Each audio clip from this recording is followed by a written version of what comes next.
chemistry. No.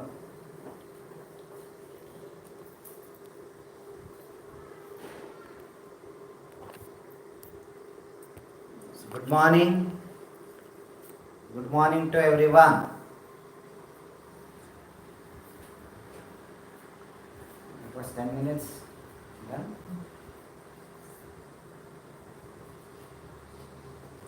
So good morning, good morning.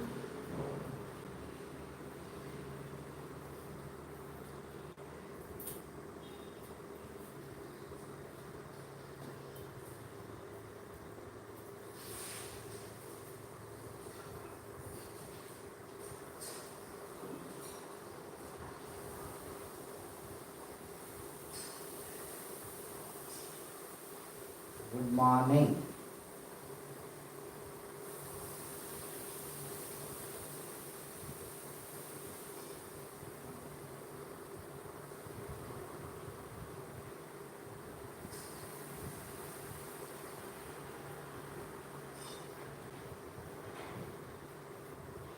Okay. So good morning. So before starting with the class, can I explain briefly whatever we have discussed in previous class? So once again, good morning. Good morning to everyone.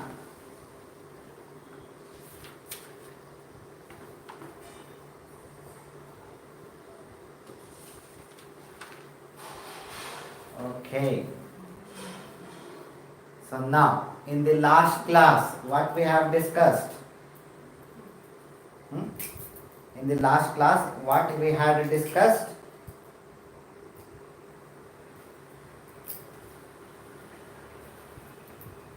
We have discussed about enzymes, right? So, mechanism of action of enzymes. That's what we had discussed in the last class. So, that is with respect to enzymes. So, now, when I am talking about enzymes, what are enzymes? Enzymes are biocatalysts, right? So, they are nothing but biocatalyst. So, okay. So, someone has written, you cannot see me, but here it is fine. So, video is buffering, fine. But here internet is good, that's what I think so. Please check at your end. Now, whether I am visible, anyone else who cannot see me?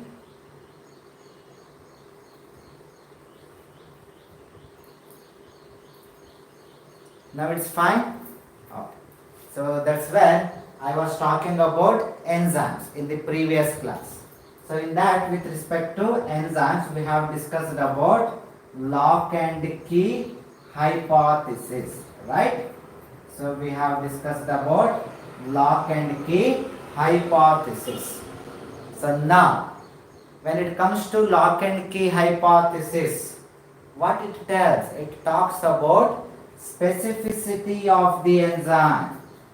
It talks about the specificity of the enzymes. So that's what we have discussed, where nature of the enzyme. With respect to the nature of the enzymes or features of the enzymes. So enzymes as a catalyst, the features will be, they are very specific.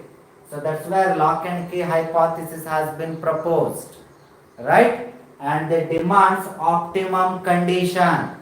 Which is that optimum condition? That optimum condition can be pH, temperature. So they are the optimum conditions. What do you mean by optimum condition? So these are the conditions at which enzymes will have maximum catalytic activity, right? So that's where we have the optimum conditions. Same can be applicable even for optimum temperature and optimum pH. So that's what we have discussed. Then after enzymes, then we have discussed about shape selective catalysis. Then we have discussed about the shape selective catalysis, right?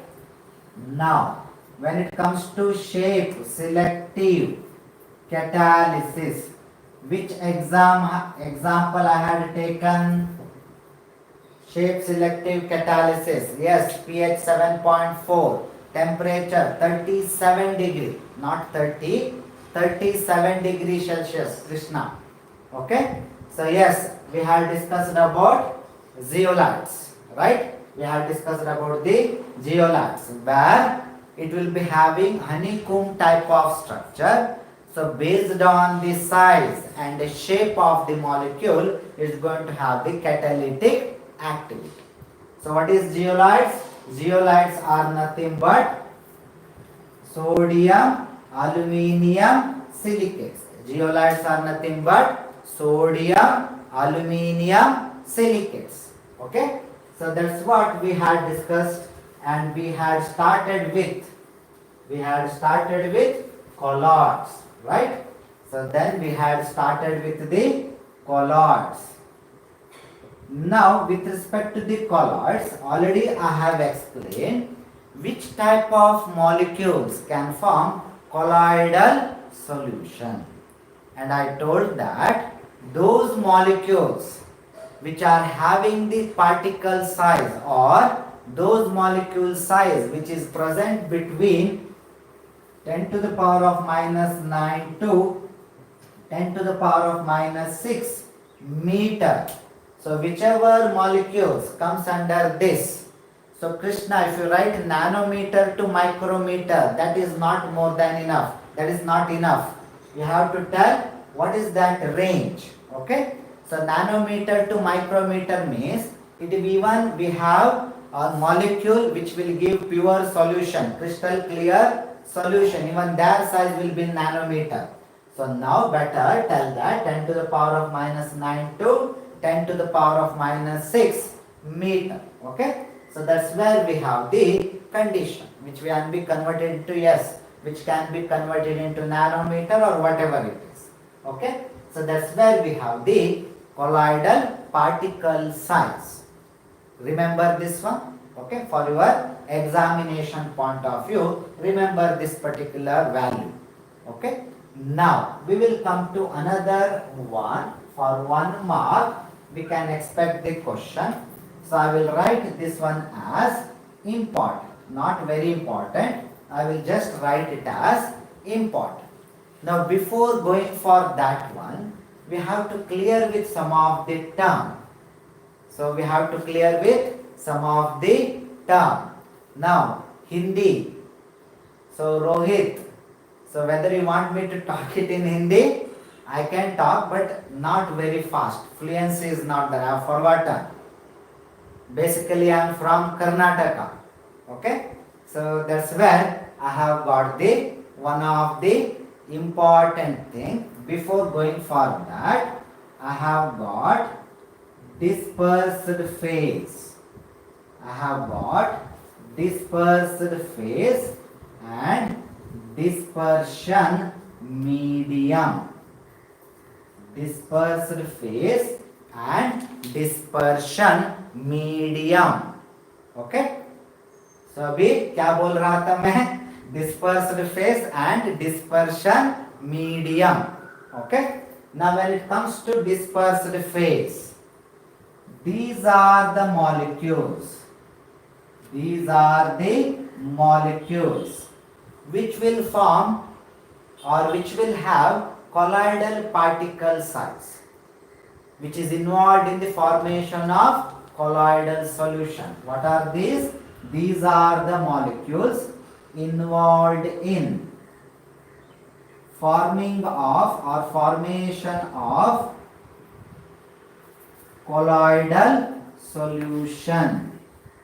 Colloidal solution in a particular solvent. In a particular solvent. So that can be considered as dispersed phase. Whether I am clear? So dispersed phase means these are the molecules which is involved in the formation of colloidal solution, which is involved in the formation of colloidal solution in a particular solvent. Okay. Now, when I am talking about dispersion medium, when I am talking about dispersion medium, naturally, these are the molecules, these are the molecules which can be liquid, which can be solid, which can be gas, whatever it is. So these are the molecules in which dispersed particles will be present. In which dispersed particles will be present. Dispersed particles will be present. Okay. So that's where we have the dispersion phase or dispersion medium. So here I will make it clear. Here it can be solvent or solid, whatever it is. Okay. So I can tell that it can be a solvent or solid. That means solvent means normally it is applicable for liquid. So therefore I am making it clear. Solvent, solid or air, whatever it is. Okay. And same thing applicable here also. Molecules can be in gaseous state, molecules can be in liquid state, molecules can be in solid state. Anything is fine. So what you should remember here is we have a dispersed phase which will be in lower concentration. See, for example, when I am adding salt to water, when I am talking about pure solution, I am talking about homogeneous solution, right? So that's where I have salt to water. Now salt we will call it as solute and water as solvent, right? So that means solute will be of lower value or lower concentration and solvent will be of higher concentration. Try to understand this. So that's where I have got the salt solution, a homogeneous solution. Same logic is applicable here. So whatever solute we are calling here, that will be called in this case as dispersed phase. Whatever solvent we are calling here, that can be called as dispersion medium. So whether I am clear? So that's where we have the some of the terminology. This one you have to remember. So dispersed phase and dispersion medium. Fine? Now, if that is the case, we have to discuss some other words which are based on. If you have understood this, then only you can understand whatever next I will be talking about. If you have understood what you mean by dispersed phase and dispersion medium. Okay? So now, that is, one word is saw. That one word is saw. That's why I have written this one as important. Okay? Saw. Now, sol means these are the colloidal solution. Sol is nothing but these are the colloidal solutions. These are the colloidal solution having solid in liquid. Having solid in liquid. What I mean to tell here is solid is nothing but dispersed phase and liquid is nothing but dispersion medium. That's what I want to make it very clear. So solid is dispersed phase and this one is dispersion medium. So that's where I have got the saw. Right? That's where I have got the saw.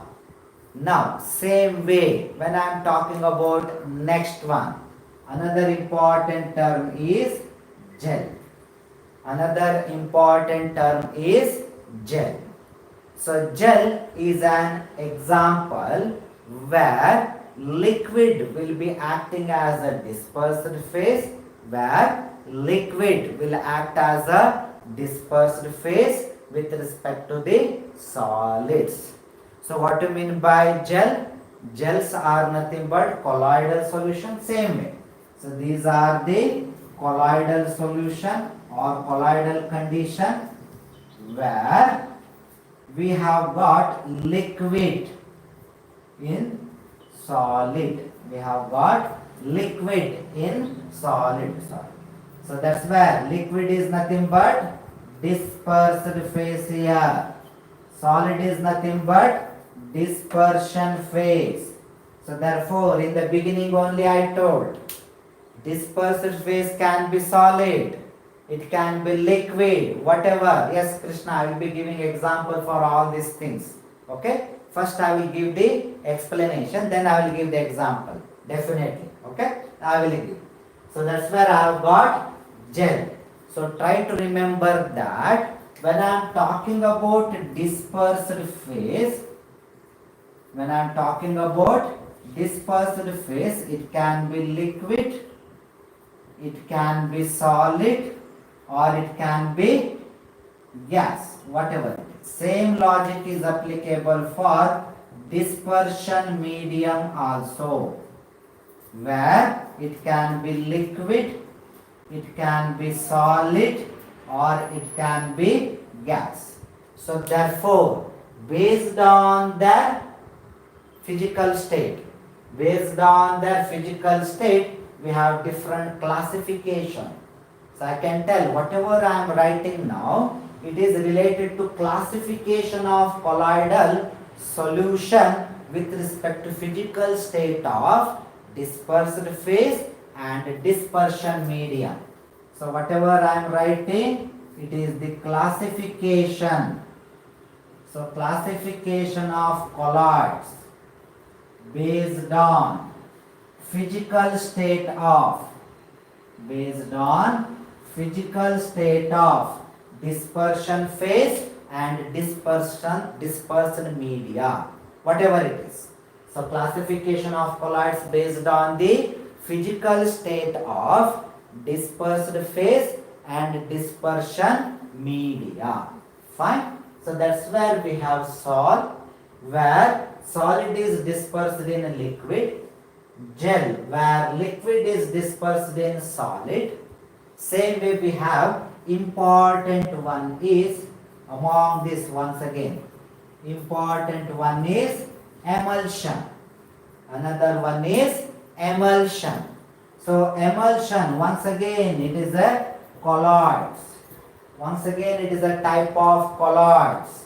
So where we have got liquid dispersed in another liquid, liquid is dispersed in another liquid. Yes Ravika, correct. That's where we have the emulsion. Okay, now along with that I will take another two examples. Example in the sense another two types of colloidal molecules. So that is aerosol. Now when it comes to aerosol, we have in the name itself, it is there, aero, that talks about air. Okay, so to understand this one I can tell that one as air. So now we have two types, where in one case we have solids present in the air, that is gas, so that is nothing but gas, and another one is liquid in the air or atmosphere, that is nothing but once again gas. Both will be considered as aerosols. Both will be considered as aerosols. So that's where some of the important terms I have taken. Now already one of the student, Krishna, he has asked about, sir, can you give the examples? Definitely example we have to discuss. Very good. So when it comes to this saw, where solid is dispersed in liquid, example, it can be paints. I think someone had written that one. So example can be paints. Yes, Ravikant, he had written. So that's where we have the paints, where coloring molecules which can be in powder or crystals will be dissolved in respective solvents. Solvents can be organic solvent, in combination it will be. So that's where paints are very good example for solid in liquid. Right? Now the question can be, yes, even gold sol can be considered under sol only, definitely. Okay na? Silver sol, sulfur sol, they all comes under same category. Silver sol or sulfur sol, they are all comes under sol. Okay? Now gold sol means, in the name itself it is there, where gold particles are present in liquid. Okay? So gold sol means where gold particles are present in the liquid. So sulfur sol means where sulfur is present in the liquid. Got my point? So therefore, when I am talking about depending on the solvent, so it can be aquazol or alcohol depending on which solvent has been used. But generally we will call it as a sol, gold sol or sulfur sol. It can be anything, Krishna. Not compulsion that water, it can be any solvent. So which solvent has been used, we can call that molecule, that's the condition, as aquazol. Aquazol means where liquid is water. Right? So same way we can call it as alcohol, where liquid can be alcohol. It can be anything. So generally we will call it as a sol. So depending on the dispersed phase, we can call it as gold sol, sulfur sol, and paints can be another general example. Okay? So this is based on the dispersed phase. So in the same way, we can have aquazol. Aquazol means where dispersion medium should be water. Dispersion medium should be water. Same way, we have alcohol, where dispersion medium will be alcohol. Where dispersion medium will be alcohol. Whether it's clear? So that's where we have the some of the example for the sol. So these are the some of the example for the sol. Any doubts? Okay. So now when it comes to the gel, where gels are those colloids where dispersed phase is liquid and dispersion medium is solid. So for this example, day-to-day life example can be butter, benne. Okay na? Butter can be the example. Even in some cases they will call cheese can also be included in this category. Butter or cheese can be included in this category. Okay na? So that's where we have some of the example. Okay, Ravikant, jellies. Yes, jellies also can be included in the gel. Okay, so these are the common examples. Now, in this case, if you take butter or cheese, now in this case we have the fatty acids and proteins. Together, they will be present in the form of the solid. They will present in the form of the solid. Now lipid and proteins I am talking about, butter and cheese, they will be present in the solid form. So in which water will be present as a dispersed phase. So water will be present as a dispersed phase. Therefore they are smooth in nature. So that's where we have the gel, which can be the example for gel, a type of colloids where liquid is dispersed in the solid. Okay. Now when it comes to the emulsion, okay, when it comes to the emulsion, Ravikant, he had written milk. He has written milk for gel. If it is for gel, it is wrong. So it is for milk is the example for emulsion. Milk is the example for emulsion. Okay. So that's where we have the milk, which can be example cream, One with cream. Cream does not belong to here. I have not written to which category it belongs to. Cream and all, which belongs to separate category, that is foams. Another type of colloid, that is nothing but foams, where gas will be dispersed in liquid. Okay, gas will be dispersed in liquid. I have not written that one here. Okay, so to make it this one, I can write that one, no problem. Where gas is dispersed in liquid. Okay, so this is one category, this is another category, this is another category, this one and this one. Okay, so now these are the some of the example. Milk is the example for emulsion. Okay, so now Ravikant, we have written hair. How come hair? HAIR, hair cannot be, it is completely solid, right? Hair is not a colloidal, this one. Hair is composed of protein, keratin. Okay, so it is in dehydrated form. So Ravikant, hair. Okay, hair cream, then it's fine, done. Okay, now, so that's where we have the emulsion, where milk can be the example, or whatever he has written. I think it might be given in your textbook also. Yes, hair cream is there in the textbook also. So that's where I will take the example as milk to make it very simple. Emulsion. Milk is the best example for emulsion. Okay. So where liquid is dispersed in liquid, because milk is composed of carbohydrates and proteins. And these carbohydrates and proteins, they are not with concentrated form. They are in the soluble form, not like butter and cheese. They are in the soluble form. They are not in solid form here. So they are dispersed in water. They are dispersed in water. Therefore, it is an example for liquid in liquid. Milk is an example for liquid in liquid. Now, once the milk is if you make converted into curd, and once you convert, you can take out the butter. Okay, so you can take out the butter from the buttermilk, right? So during that time, it will be in concentrated form. So it will be in concentrated form. So Ravika, or someone is asking, what about dosa cream? So that should be gas in the liquid. That should be gas in liquid. That's why you are going to get the holes in your dosa. So that is due to the presence of carbon dioxide.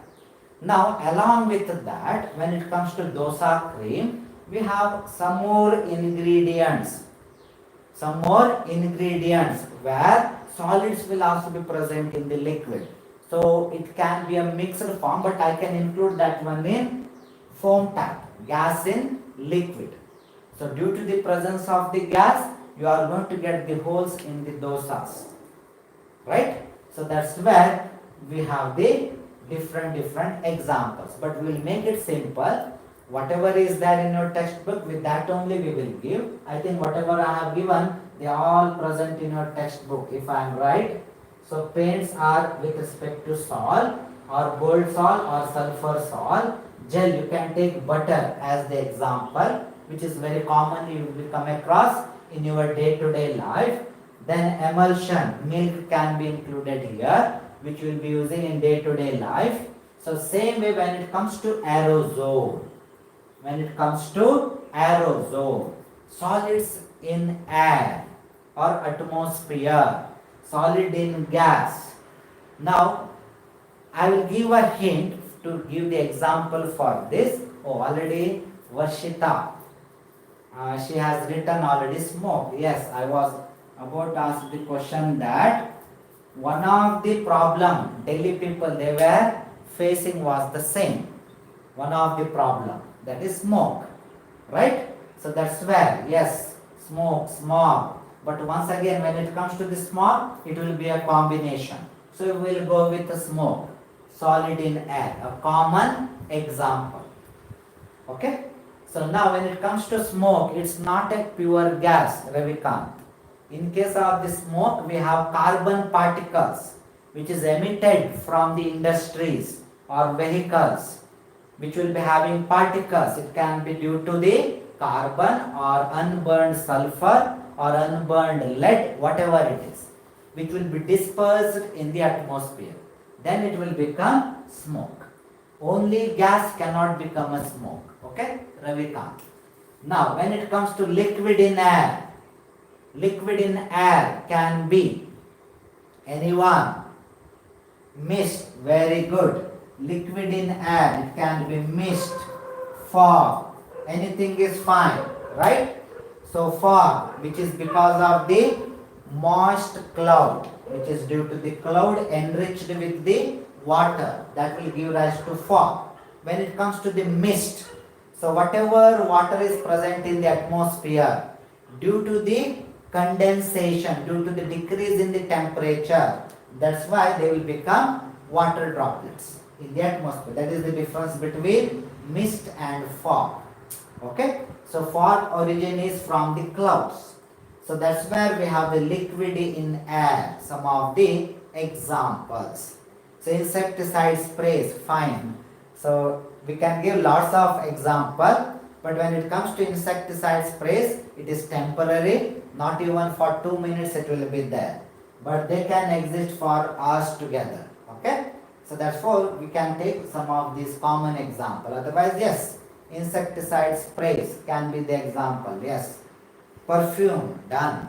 If you spray the perfume in the atmosphere, it will be dispersed for some time, but they are all temporary. They will not stay even for 2 to 3 minutes. So therefore, these are the examples for the aerosol. Aerosols are two types. Please remember, one is solid in air and another one is liquid in air. Okay. Now, when it comes to the foam, now as already people have told, we can take the example of creams. Or if you are drinking lassi, so you will get one mustache, right? When you are drinking lassi, that is due to the foams which will be formed on the upper layer, right? So even foams can be the examples. Even cream, foams, all the type of creams, no doubt, and even foams can be the example for foam, a type of colloids. Now I have an example. I will be expecting the answer from girls especially. I have a gold ring. I am taking simply one example, that's all. Whether it can be called as a colloids. Gold ring cannot be considered as a colloid, but it is a solution actually. Because where one solid is mixed with the another solid. For example, whatever ring or chain will be wearing, so that will be having copper mixed with gold. Or we have many types of alloys where different metals will be mixed with the gold or any other metals. So that's where it can be a solution.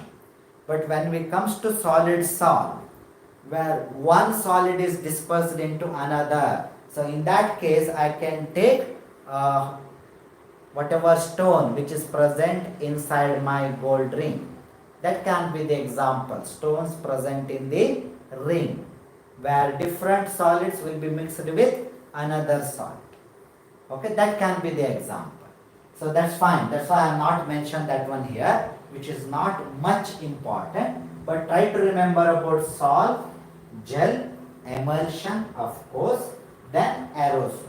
Okay.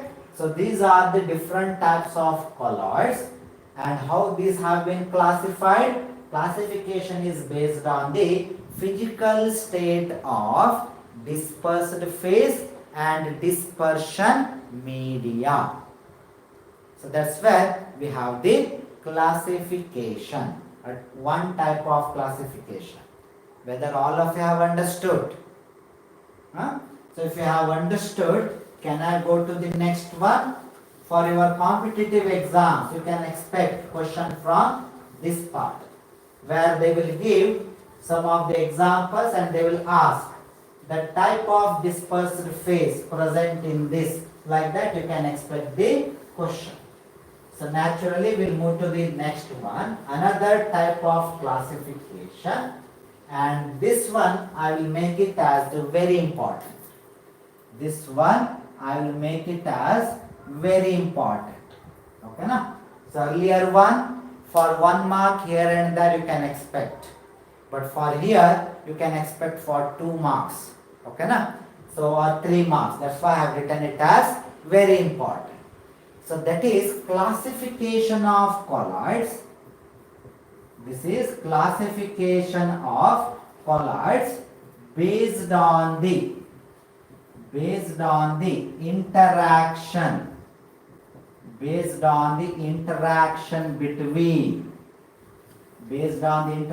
between dispersed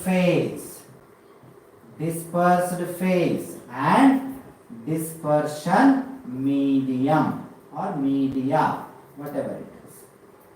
So that's where we have another type of classification.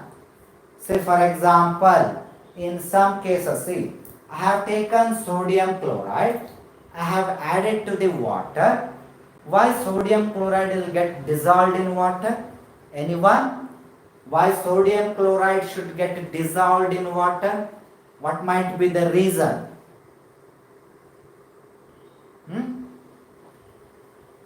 ಅಡಿಗೆ ಉಪ್ಪನ್ನು ನೀರಿಗೆ ಹಾಕಿದಾಗ what will happen? Yes, Krishna, he has written ionization, polar compound. Archit has written. Fine, very good.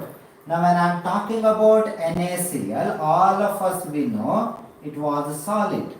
But when we add to the water, it will become aqueous, Na plus and Cl minus, aqueous. So that's where ionization will happen. Okay, fine. What will happen if ionization is happening? So that's where interaction will start. Whatever Na plus is there, it will be surrounded by the water like this, where oxygen of water will facing the Na plus. Why? Oxygen is having delta minus charge, means partial negative charge. Same way, when I am talking about Cl minus, water molecule around the Cl minus will be present in such a way that hydrogen, which is having partial positive charge, will be facing the Cl minus. Therefore we will write it as aqueous, because they are surrounded by the water. Once you put NaCl into the water, you cannot get back the NaCl until unless if you evaporate the water molecules. Otherwise you cannot get back the NaCl, because these water molecules will not allow Na plus to come across with the Cl minus. They will make them separate. There will be layer of water in between them. Until unless if you provide the heat, where water molecules will be getting converted into vapor form, then only NaCl will be reformed. Got my point? So this is a type of interaction which can happen between a solute and the solvent. Now same logic is applicable here. Similar type of interaction, or there can be a interaction, similar in the sense there is no question of ionization. Okay, so it's not the every time same interaction. Similar type of, or we can have some interaction between dispersed phase and the dispersion medium. Now depending on the amount of interaction, if the interaction is more, then we can have one type of colloids.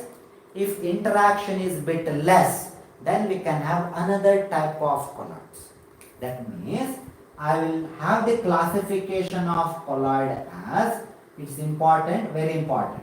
So one as lyophilic, one as lyophilic. Okay na?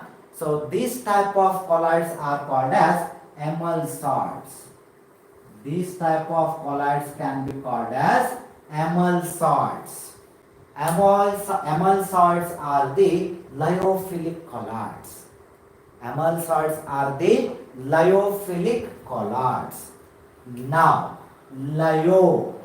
Lyo means solvent. Okay. Philic means having affinity. Philic means having affinity. Right? So that means lyophilic condition is where we have the dispersed phase will have bit affinity towards the dispersion media. Try to understand this. So lyophilic means where dispersed phase will have some affinity towards the dispersion media. Naturally, when I am telling affinity, so we are dealing with chemistry, right? That means there will be more interaction between dispersed phase and dispersion media. There will be more interaction between dispersed phase and dispersion media. So that's where we have the lyophilic colloids. Okay. So if that is the case, if liquid in liquid is forming lyophilic, then we can call it as emulsions. Like emulsion, we have the emulsions, which can comes under lyophilic type of colloids. Got my point? Now, example here is starch in water. Starch in water, bit high concentration of starch in water can be the example. Now, when I am talking about starch in water, speciality here is whenever starch is dissolved in water, when you heated it up, when it is bit hot condition, then it looks like it's a crystal clear solution. You cannot discriminate between salt water and starch water. When starch water is at high temperature in the sense not very high, so even more than room temperature, somewhere around 50 degree, so it looks like it is crystal clear solution. But when it turns to the room temperature, now it will form a colloidal solution, where it will not be crystal clear. There it will not be crystal clear. So now if you make it cool down, now it will become completely solid like a gel. It will become completely solid like a gel. So therefore, starch is a lyophilic colloid. Now when you heat it, it will become a pure solution. When you decrease the temperature, it will become colloids. And when you much more decrease the temperature, now it will become like a gel. That is nothing but colloid only. So what I mean to tell you is, they can have reversible character. Very important word. They can have reversible character. Sorry. They can have the reversible character. Means when you alter the condition, when you evaporate, when you heat it continuously, then water will get evaporate and dispersed phase will left over in the container. When you once again add the water, once again you will get the colloidal solution. So what I mean to tell you is, it is reversible. We can separate the dispersed phase and dispersion medium, and once again when you rejoin them, they will make the colloidal solution. So therefore, reversible means where dispersed phase and dispersion medium can be separated, and once again when they comes together, they will form the colloidal solution. That is not the complete answer, it's halfway. So it can be separated, but once again when we make to rejoin them, they will form the colloidal solution. That's where we have the lyophilic colloids. So that's where we have the lyophilic colloids. And very important point here is separation of dispersed phase and dispersion medium. It's not so easy. You have to go with high temperature, or you have to alter the condition to extent. Then only they will separate. Why? Because there is more interaction between dispersed phase and dispersion medium. What my point?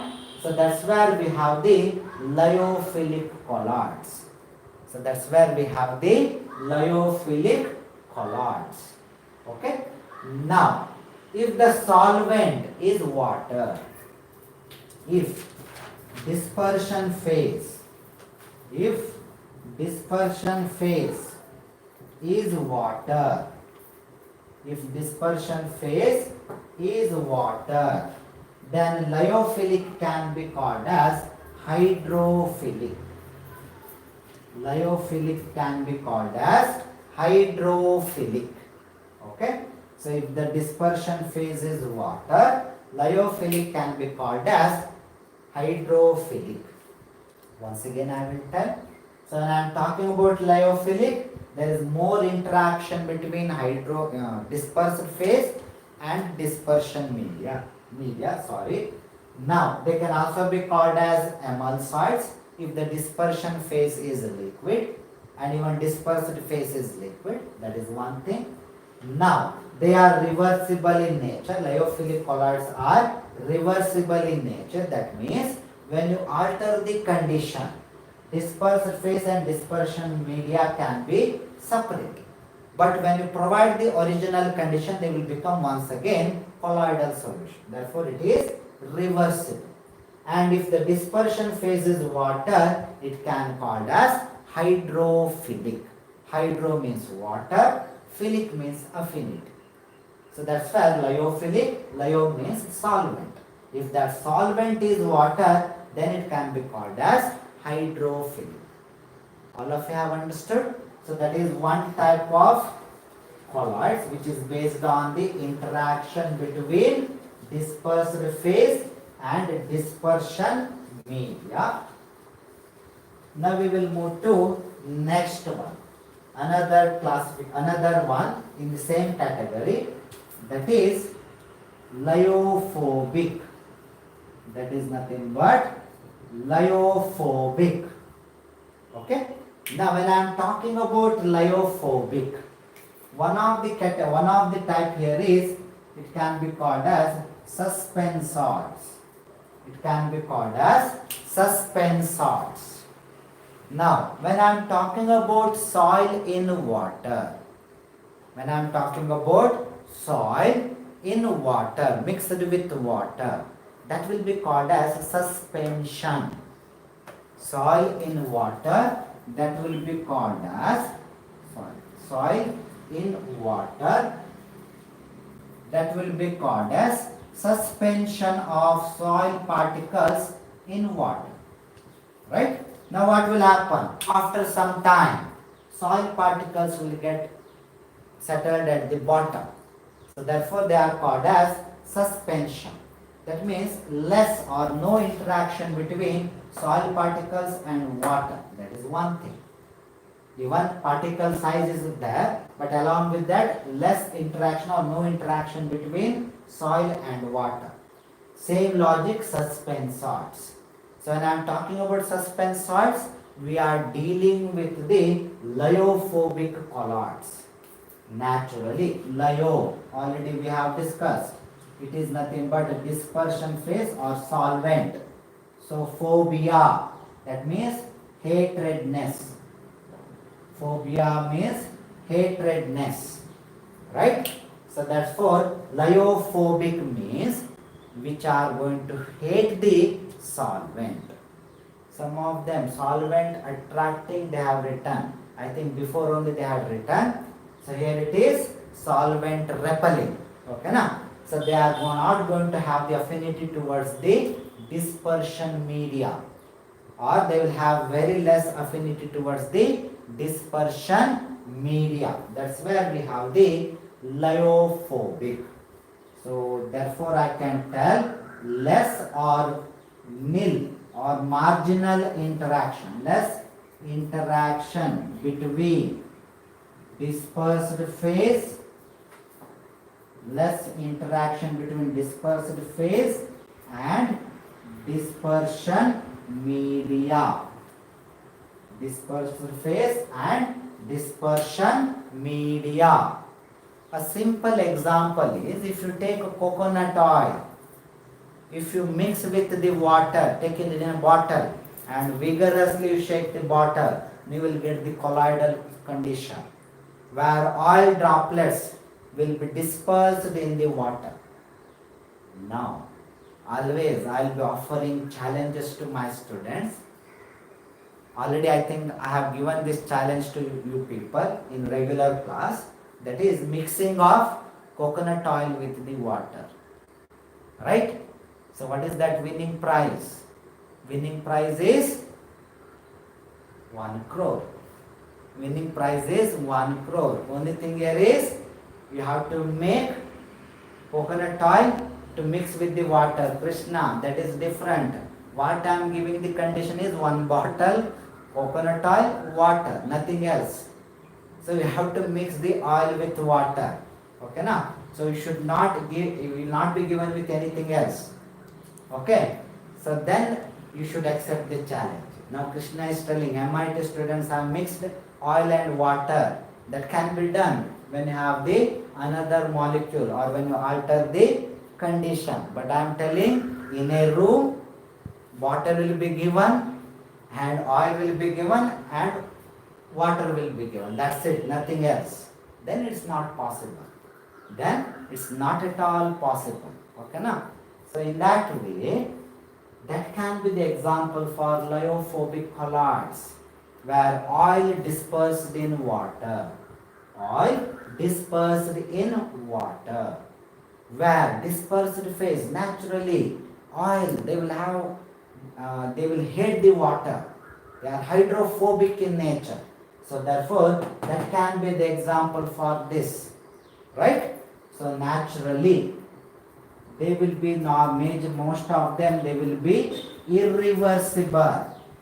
Once you separate dispersed phase from dispersion media, once you mix it once again, definitely they will not become colloids. You have to make them colloids. Got my point? So therefore they are irreversible in nature. So therefore some people, they will tell that lyophilic colloids are stable compared to lyophobic colloids. That's what some people, they will tell.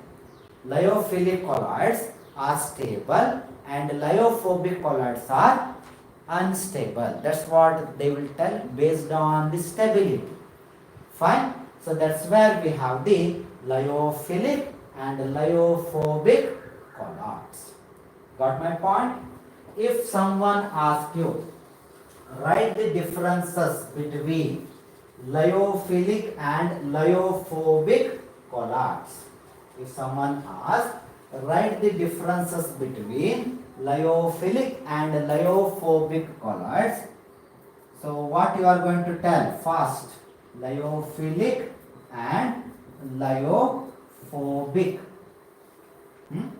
So now, this can be called as emulsides and this can be called as suspensoids. That is one thing. Now, this can be called as hydrophilic when water is the solvent. This will be called as hydrophobic when water is the dispersion media. So, they are reversible in nature. They are irreversible in nature. Then you can tell that more interaction between dispersed phase and dispersion media. So here it is less interaction or no interaction between dispersed phase and dispersion media. So this can be the sum of the differences between lyophilic and lyophobic colloids. So oil in water, lyophobic. So lyophilic, when it comes to lyophilic, we have plenty of examples which comes under lyophilic. I have taken starch in water. Same way we can have many examples like milk and all. So they are all with respect to this one. But rather than milk, we go with starch. Because once milk is spoiled, once again we cannot get back the milk, right? So therefore, I can use the word starch in water. Okay, that's where we have the lyophilic and lyophobic colloids and their differences. So now this classification is based on interaction between dispersed phase and dispersion media. Okay, dispersed phase and dispersion media. Okay, now anyway I will stop here. Whether you people have any doubts? Any doubts? Now very important announcement here is this Sunday you will be having the exam, descriptive type of exam. Okay, so questions will be given which will be definitely asked in your board exam, but please remember, if this year they are not asking that question, you should not scold us. ಏನು board exam ಕೇಳ್ತಾರೆ ಅಂತಂದ್ರು, but ಇದರಲ್ಲಿ ಯಾವ್ದಾದ್ರು ಒಂದು question guarantee ಕೇಳ್ತಾರೆ. ಓಕೆನಾ? So be ready and the topic will be same. Whatever organic chemistry we have done with online class, that will be the one on which questions will be there, not based on surface chemistry. Okay, this Sunday 9 to 10, and I suggest try to attend all those questions, try to attend, so be there for the exams. Okay, and once again I am requesting, try to increase the attendance. When all they are present in online class, it's good, very good. So who else is not attending the class, even you suggest them to come for the live class, so that we can have the confidence as a teacher. My student is listening to me, they are attending the classes, otherwise it will be even difficult for teachers also. Okay, so fine, thank you, take care.